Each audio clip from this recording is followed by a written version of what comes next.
പെരിന്തൽമണ്ണയിൽ സർക്കിൾ സഹകരണ യൂണിയന്റെ തെരഞ്ഞെടുപ്പൊക്കെ വലിയ വാർത്തയായിരുന്നു.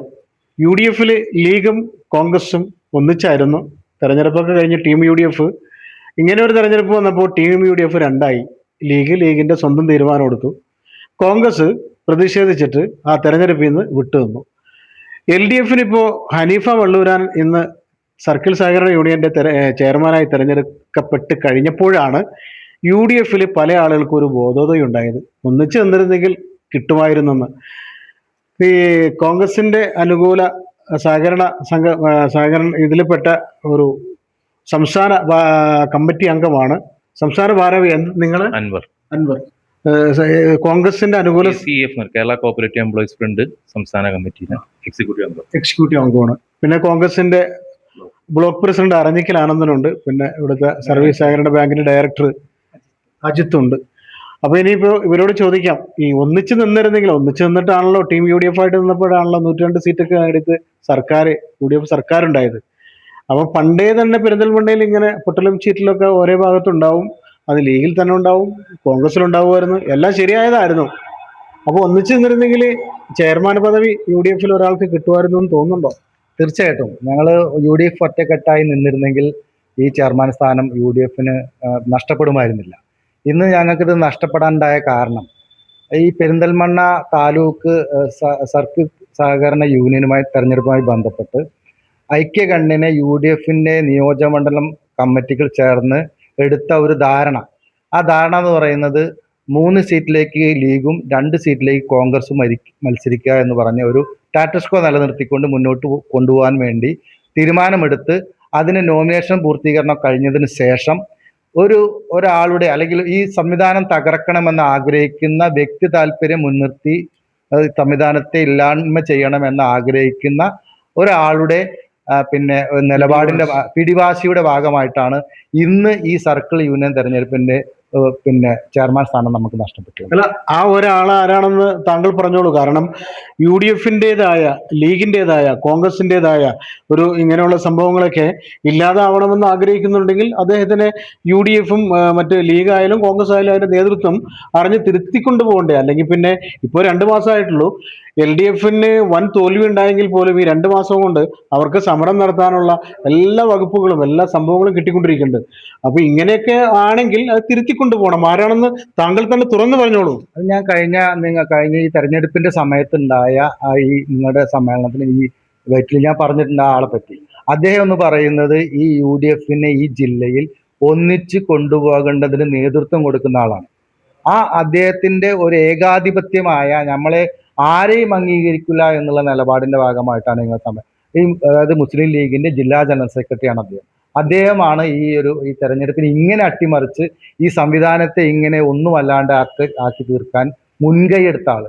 ഞങ്ങൾ സംശയിക്കുന്നത് എന്താ വെച്ചാൽ ഇത് വെറുതെ കൊണ്ടേ കൊടുക്കുകയാണ് ചെയ്തിട്ടുള്ളത് എൽ ഡി എഫിന്.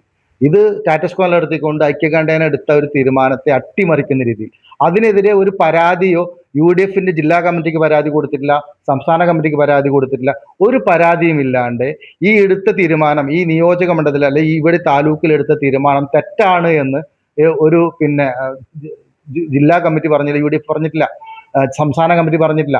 ആ യു ഡി എഫ് എടുത്ത ഒറ്റക്കെട്ടായി എടുത്ത തീരുമാനത്തെ വ്യക്തി താല്പര്യങ്ങൾക്ക് വേണ്ടി മാത്രമാണ് അട്ടിമറിക്കപ്പെട്ടിട്ടുള്ളത്. അല്ല, ഈ സംഭവവുമായി ബന്ധപ്പെട്ട് മുസ്ലിം ലീഗിന്റെ സംസ്ഥാന അധ്യക്ഷൻ പാണക്കാട് സെയ്ദ് സാദിഖ് അലി ശിഹാബ് തങ്ങൾ, അതുകൂടാതെ മറ്റുള്ള പ്രധാനപ്പെട്ട നേതാക്കള് എല്ലാവരുമായി അവരെയൊക്കെ കണ്ടിരുന്നു എന്ന് പറഞ്ഞു. അപ്പോൾ അവരിൽ നിന്നും കൃത്യമായി ഇതിനൊക്കെ കാര്യമായ നടപടി ഉണ്ടാവുന്ന തരത്തിലുള്ള മറുപടി കിട്ടിയെന്നൊക്കെ പറഞ്ഞു. അപ്പോൾ ഇപ്പോൾ ഇത് ഇങ്ങനെ സംഭവിച്ചിരിക്കുന്നു. അപ്പൊ ഇനി അവരിൽ നിന്ന് എന്തെങ്കിലും ഒരു പ്രതികരണം ഉണ്ടാവണ്ടേ?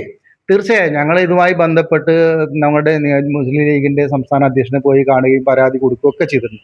ഞങ്ങൾ DCC പ്രസിഡന്റ് അത് കഴിഞ്ഞ് ഞങ്ങളുടെ ഇവിടെ സഹകരണ സംഘം നടത്തപ്പോൾ അദ്ദേഹം വളരെ വ്യക്തമായി പറഞ്ഞിട്ടുണ്ട്, കോൺഗ്രസിന് അവകാശപ്പെട്ട ഒന്നും ആരും തട്ടിയെടുക്കാൻ അനുവദിക്കില്ല എന്ന് ഞങ്ങൾ DC പ്രസിഡന്റ് അസന്നിഗ്ധമായി തന്നെ വ്യക്തമാക്കി. ഞങ്ങളിത് പരാതി കൊടുത്തിട്ടുണ്ട്.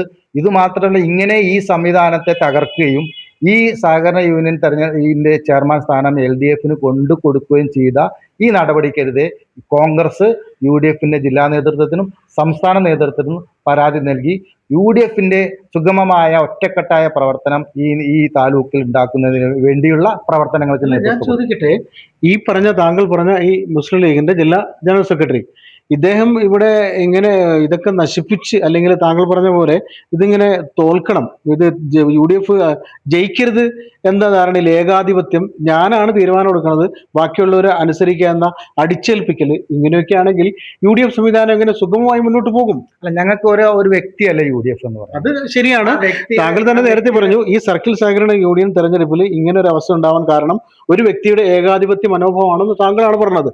അപ്പൊ അങ്ങനെയുള്ള ഒരാൾ ഈ ഏകാധിപത്യം, ഞാനാണ് വലുത് ബാക്കി എല്ലാവരും ചെറുതാണ് എന്ന അവസ്ഥയിൽ പൊയ്ക്കൊണ്ടിരിക്കുകയാണെങ്കിൽ അദ്ദേഹത്തെ ഇപ്പോഴേ തിരുത്തുക, അല്ലെങ്കിൽ അദ്ദേഹത്തിന് ഒരു നടപടി വേണമെന്ന് നേതൃത്വത്തെ ബോധ്യപ്പെടുത്തി നടപടി എടുപ്പിക്കുക, ഇതല്ലേ അഭികാമ്യം? അതെ, അത് ഞങ്ങളല്ലല്ലോ, കോൺഗ്രസ് അല്ലല്ലോ ചെയ്യേണ്ടത്. കോൺഗ്രസ് ഞങ്ങളെ സംബന്ധിച്ചിടത്തോളം ഇതുമായി ബന്ധപ്പെട്ട് അറിയിക്കേണ്ട ആളുകൾ അറിയിക്കുകയും നൽകേണ്ട രീതിയിൽ പരാതി കൊടുക്കുകയൊക്കെ ചെയ്തിട്ടുണ്ട്.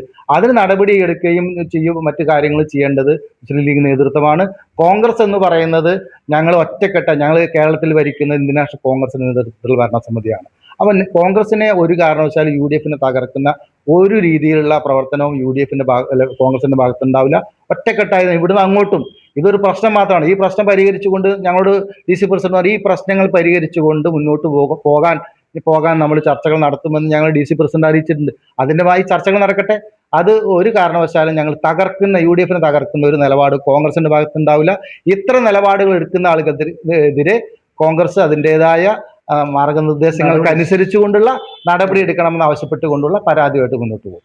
അൻവർ, അതായത് താങ്കൾ ഇതിന്റെ ഒരു ഭാരവാഹി ഒക്കെ ആയിരുന്നല്ലോ, ബാങ്കിന്റെ സെക്രട്ടറി ഒക്കെ ആണല്ലോ. അപ്പോൾ അതായത് ഇങ്ങനെ ഒരു സംഭവം ഉണ്ടായി. ഇപ്പോൾ സർക്കിൾ സഹകരണ യൂണിയനിൽ ഒരുപക്ഷെ UDF ഒരാളാണ് ചെയർമാൻ സ്ഥാനത്തേക്ക് വരേണ്ടതെന്നാണ് അറിഞ്ഞിക്കലാണെന്ന് പറയുന്നത്.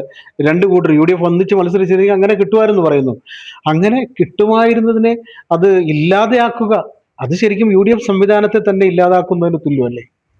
യഥാർത്ഥത്തിൽ ഇവിടെ നടന്നിട്ടുള്ളത് ഒരു ഏകപക്ഷീയമായ ചില തീരുമാനങ്ങളാണ്. ഐക്യജനാധിപത്യ മുന്നണിയുടെ നേതൃത്വം ഇരുന്ന് വളരെ ഐക്യകണ്ഠേന വളരെ നല്ല രീതിയിലുള്ള ചർച്ചകൾ നടത്തിയിട്ട് പെരിന്തൽമണ്ണ മുനിസിപ്പൽ ലീഗ് ഓഫീസിൽ വച്ചിരുന്ന് ചർച്ച ചെയ്ത് പെരിന്തൽമണ്ണയുടെയും മങ്കടയിലെയും തെരഞ്ഞെടുപ്പ് UDF നേതാക്കന്മാരിരുന്ന് ചർച്ച ചെയ്ത് ഏകപക്ഷീയമായ ഐക്യകണ്ഠേന നല്ല രീതിയിലുള്ള തീരുമാനമെടുത്ത് ഈ തെരഞ്ഞെടുപ്പായിട്ട് മുന്നോട്ട് പോകാനാണ് തീരുമാനം ഉണ്ടായത്. അതിന്റെ ഭാഗമായിട്ടാണ് ജീവനക്കാരുടെ പ്രതിനിധി എന്നുള്ള നിലക്ക് മത്സരിക്കാനും പറഞ്ഞത്. പക്ഷേ നിർഭാഗ്യവശാൽ ഈ തെരഞ്ഞെടുപ്പിന്റെ നോമിനേഷൻ സമർപ്പിക്കുന്ന സമയത്ത് UDF സംവിധാനത്തിൽ പോയി എല്ലാവരും അവിടെ നോമിനേഷൻ സമർപ്പിച്ചു.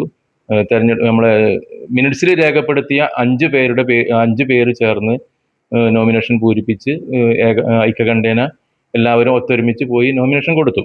പക്ഷേ എന്തോ കുറച്ച് കഴിഞ്ഞപ്പോൾ ഞങ്ങളെല്ലാവരും അവിടെ നിന്ന് പറഞ്ഞായിരുന്നു. അപ്പൊ ഈ സംഭവമൊക്കെ ഞാൻ പറയട്ടെ, കുറച്ച് കഴിഞ്ഞിട്ട് ആണ് വീണ്ടും ഈ 2 നോമിനേഷനുകൾ അവിടെ വന്നിട്ടുള്ളത്. അപ്പോൾ നമുക്ക് മനസ്സിലാവുന്നത് ഐക്യജനാധിപത്യ മുന്നണി അല്ലെ UDF ഒക്കെ ഒറ്റക്കെട്ടായുള്ള ഒരു മുന്നോട്ട് പോക്കിന് വിഘ്നം വരുത്താൻ, തടസ്സം നിൽക്കാൻ, അല്ലെങ്കിൽ അത് അത്ര നല്ല രീതിയിൽ പോകണ്ട എന്ന് ആർക്കെങ്കിലും ചില വ്യക്തികൾക്ക് തോന്നിയിട്ടുണ്ടാവും. അതുകൊണ്ടായിരിക്കാം ഒരു അജ്ഞാതരായിട്ടുള്ള 2 പേരുടെ നോമിനേഷൻ അവിടെ കൊണ്ടുവന്ന് കൊടുത്തത്. ആർക്കും അറിയില്ല. ഞങ്ങൾ ചോദിച്ചപ്പോൾ ഞങ്ങൾക്ക് അറിയില്ല എന്ന് പോലും അവിടുത്തെ ആളുകൾ പറഞ്ഞിട്ടുണ്ട്, ആരാണ് വരുന്നൊക്കെ. എന്തായാലും തെരഞ്ഞെടുപ്പിന്റെ കഴിഞ്ഞു. അപ്പോൾ ഞങ്ങൾ നേതൃത്വമായിട്ട് ചർച്ച ചെയ്തു. ജീവനക്കാരുടെ പ്രതിനിധി അവർ പറഞ്ഞൊരു കാര്യം കൂടിയും പറയാൻ ഞാൻ ആഗ്രഹിക്കുകയാണ്. ജീവനക്കാരുടെ സംഘടന, ലീഗിന്റെ ജീവനക്കാരുടെ സംഘടനയിൽ പറയണ്ടായി, ഞങ്ങൾക്ക് 3/2 വോട്ടുണ്ട് എന്നുള്ളത്. 3/2 വോട്ട് എന്ന് പറഞ്ഞാൽ ഏകദേശം 510ഓളം വോട്ടുള്ള സ്ഥലത്ത് 3/2 എന്ന് പറഞ്ഞാൽ 340ഓളം വരണം. അങ്ങനെയാണെങ്കിൽ ശരി, സംഭവിച്ചു. 340ഓളം വോട്ട് കിട്ടണം. ഇവർ പരമാവധി ഈ കോൺഗ്രസും കോൺഗ്രസും KCF സംഘടന ജീവനക്കാരുടെ പ്രതിനിധിക്കും ബഹിഷ്കരിച്ചിട്ട് പോലും ഇവർക്ക് മാക്സിമം വോട്ട് ചെയ്യാൻ കഴിഞ്ഞത് 270, 250 അടുത്തുള്ളൂ. അപ്പൊ അതിന്റെ അർത്ഥം എന്താണ്? ഇവർ പറഞ്ഞതുപോലെ പച്ചക്കള്ളാണ്. കാരണം വേറെ ഒന്നുകൂടി പറഞ്ഞിരുന്നു, 65 വോട്ടൊക്കെ ഉള്ളൂ ഇവർക്ക്, ബാക്കി 300ഓളം വോട്ടൊക്കെ ഞങ്ങൾക്ക് ഉണ്ടെന്നൊക്കെ പറഞ്ഞു. പക്ഷെ അതൊക്കെ ശരിയല്ല എന്ന് ഇപ്പൊ നമുക്ക് തെരഞ്ഞെടുപ്പ് കഴിഞ്ഞപ്പോൾ മനസ്സിലായിട്ടുണ്ട്. അപ്പോ നേതൃത്വത്തെ പറഞ്ഞ് തെറ്റിദ്ധരിപ്പിച്ചിരുന്നു ഈ വിഷയം. അതാണ് നേതൃത്വത്തെ പറഞ്ഞിരുന്നു ഞങ്ങൾ 3-2 ഭൂരിപക്ഷം അതുകൊണ്ട് വിട്ടുകൊടുക്കാൻ പറ്റൂല എന്നൊക്കെയാണ് അവർ പറഞ്ഞിരുന്നത്. അത് ശരിയല്ല എന്നുള്ളത് നമുക്ക് തെരഞ്ഞെടുപ്പിൽ മനസ്സിലായി. ഇപ്പൊ ഇവിടെ നമ്മള് ഇൻസ്റ്റന്റ് ആയിട്ടുള്ള ഒരു കാര്യം പറയുകയാണെങ്കിൽ യൂണിയൻ ചെയർമാൻ തെരഞ്ഞെടുപ്പ് നടന്നു. CPM ജയിക്കാൻ വേണ്ടിയിട്ടുള്ള ഒരു സാഹചര്യം അവിടെ ഉണ്ടാക്കിയോ എന്ന് ഞങ്ങൾക്ക് സംശയമുണ്ട്. കാരണം നമ്മൾ UDF ജയിക്കും എന്നുള്ളത് LDF ഒരാൾ ജയിക്കുന്ന സാഹചര്യത്തിലേക്ക് ഇത് കാര്യങ്ങൾ നീക്കിയിട്ടുണ്ടോ എന്ന് ഞങ്ങൾക്ക് എന്തോ ഇതിൽ കാര്യമായിട്ട് നടക്കുന്നുണ്ട് കളിയുണ്ട്. കാരണം UDF സംവിധാനം ഇവിടെ നിലനിൽക്കണമെന്ന് നമ്മളൊക്കെ ആഗ്രഹിക്കുമ്പോൾ അത് പാടില്ല അല്ല വേണ്ട എന്നുള്ള രീതിയിലേക്ക് കാര്യങ്ങൾ ആരുടെയൊക്കെയോ ചില ബുദ്ധികൾ അതിന്റെ പിന്നിലുണ്ടെന്ന് ഞങ്ങൾക്ക് സംശയമുണ്ട്. എന്തായാലും നേതൃത്വത്തിന് ഞങ്ങൾ ശക്തമായ ഈ പ്രതിഷേധം രേഖപ്പെടുത്തിയിട്ടുണ്ട്. ഇനി ഇവിടുന്ന് അങ്ങോട്ടും സംസ്ഥാന നേതൃത്വത്തിനൊക്കെ നമ്മൾ ഇതിന്റെ സംബന്ധിച്ച് പരാതിയും കാര്യങ്ങളും കൊടുക്കും. ഒരു ഉചിതമായ അല്ലെങ്കിൽ ഒരു സത്യസന്ധമായ ഒരു നല്ല രീതിയിൽ തീരുമാനം വരണം എന്നാണ് ഞങ്ങളൊക്കെ ആഗ്രഹിക്കുന്നത്. അപ്പോൾ ഇദ്ദേഹം രണ്ടുപേരും പറഞ്ഞിരുന്നത് ഒരു കാര്യം മനസ്സിലാവുന്നത്, ലീഗിന്റെ സിഇഒടെ അവർ പറഞ്ഞത് ഞങ്ങൾക്ക് കൂടുതൽ വോട്ടുണ്ട്.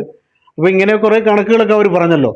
ഈ മലപ്പുറം ജില്ലയിൽ ലീഗിനാണ് മേധാവിത്വം ഉള്ളത്. കോൺഗ്രസിന് വലിയ രീതിയിൽ മേധാവിത്വം ഇല്ല. എങ്കിലും UDF ഒറ്റക്കെട്ടായി നിൽക്കുമ്പോൾ ലീഗ് കുറെ ജയിക്കുന്നു, കോൺഗ്രസ് കുറച്ച് ജയിക്കുന്നു. പക്ഷേ ഇതിനപ്പുറത്തേക്ക് ജില്ലകളുണ്ടല്ലോ, അവിടെയൊക്കെ കോൺഗ്രസിന്റെ തണലിലാണല്ലോ എന്ന് നേരത്തെ തന്നെ ഇവർ പലരും പറഞ്ഞിട്ടുള്ളത്. കോൺഗ്രസിന്റെ തണലിൽ നിന്നിട്ടാണ് ലീഗിന് പല സ്ഥലത്തും ജയിച്ചു കയറാൻ പറ്റുന്നത്. അപ്പോൾ ഇവിടെ കുറച്ചുള്ളൂ, അവിടെ കൂടുതലുണ്ട്, ഇവിടെ ഞങ്ങളാ കൂടുതൽ, അവിടെ അങ്ങനെയൊക്കെ പറഞ്ഞാൽ ഒറ്റക്കെട്ടായി എന്നുള്ള പദമുണ്ടല്ലോ ടീം UDF, അത് വെറുതെ ആയി പോവും. അപ്പോൾ അൻവർ തന്നെ പറഞ്ഞൊരു കാര്യമുണ്ട്, ഇവിടെ LDF ജയിപ്പിക്കണം എന്ന് ദൃഢനിശ്ചയം ആരോ ഒരാൾക്ക് UDF തോൽപ്പിക്കാൻ വേണ്ടി താല്പര്യം ഉണ്ടായിരുന്നു. അതനുസരിച്ചുള്ള ചില കളികൾ നടന്നോ എന്ന് സംശയമുണ്ടെന്ന് അൻവർ പറയുന്നു. ഈ അറഞ്ഞിക്കൽ ആനന്ദന്റെ വാക്കുകളിൽ നിന്നും വ്യക്തമാകുന്നു അതൊക്കെ തന്നെയാണ്. അപ്പോൾ ഇനി ടീം UDF എന്നുള്ളത് പെരിന്തൽമണ്ണയിൽ 2 വള്ളത്തിൽ നിൽക്കുന്ന UDF എന്ന് പറയേണ്ടി വരുന്ന അവസ്ഥയിലേക്ക് ചില വ്യക്തികൾ കൊണ്ടുപോകുന്നുണ്ടെങ്കിൽ നഷ്ടം UDF തന്നെയാണ്. ഒരുപാട് കഷ്ടപ്പെടുന്ന, ഒരുപാട് വിയർപ്പൊഴുക്കിയ, ഒരുപാട് സമരങ്ങൾക്ക് ഇറങ്ങിയ ഒരുപാട് പ്രവർത്തകരുടെ വിയർപ്പിന്റെ വില കൂടിയാണ് നേതാക്കളായി മാറുന്ന പലരുടെയും ഈ സ്ഥാനങ്ങളൊക്കെ. അപ്പോൾ ആ സ്ഥാനത്തിരുന്നു കൊണ്ട് UDF തകർക്കുന്ന ശ്രമം ഉണ്ടാകുമ്പോൾ പ്രവർത്തകർക്കായിരിക്കും ഏറ്റവും കൂടുതൽ വിഷമം ഉണ്ടാവുക. ആ വിഷമം ഉണ്ടാക്കുമ്പോൾ ആ പ്രവർത്തകരൊന്ന് പിന്നോട്ട് വലിയും. അങ്ങനെ ഒരു അവസ്ഥ ഉണ്ടായാൽ ഒരുപക്ഷെ ഈ വലിയ സ്ഥാനങ്ങളിൽ എത്തിയവർക്കൊക്കെ താഴേക്ക് ഇറങ്ങിയിട്ട് വരുമെന്ന് ഞാൻ പറയുന്നതല്ല, ഇവരും പറയുന്നു, പ്രവർത്തകരും പറഞ്ഞിട്ടുണ്ട് പല പ്രാവശ്യം എന്നോട്. അപ്പോൾ ഇപ്പോഴുണ്ടായ ഈ പ്രശ്നങ്ങളൊക്കെ തിരുത്തി മുന്നോട്ട് കൊണ്ടുപോയാൽ നിങ്ങൾക്ക് UDF നല്ലത് എന്നേ എനിക്ക് പറയാനുള്ളൂ. Jabbar Venat, 1 news live, Perinthalmanna. സന്തോഷങ്ങളും വിഷമങ്ങളും ജീവിതത്തിന്റെ ഒരു ഭാഗമാണ്, പ്രത്യേകിച്ചും വിചാരിക്കാത്ത നേരത്തുള്ള സാമ്പത്തിക ആവശ്യങ്ങൾ. ഇനി നിങ്ങളുടെ എല്ലാ സാമ്പത്തിക ആവശ്യങ്ങൾക്കും ഒരു വഴിയുണ്ട്, UGS ഗോൾഡ് ലോൺ. നിങ്ങളുടെ ഏത് സാമ്പത്തിക ആവശ്യങ്ങൾക്കും ഒരു വഴിയുണ്ട്, UGS ഗോൾഡ് ലോൺ.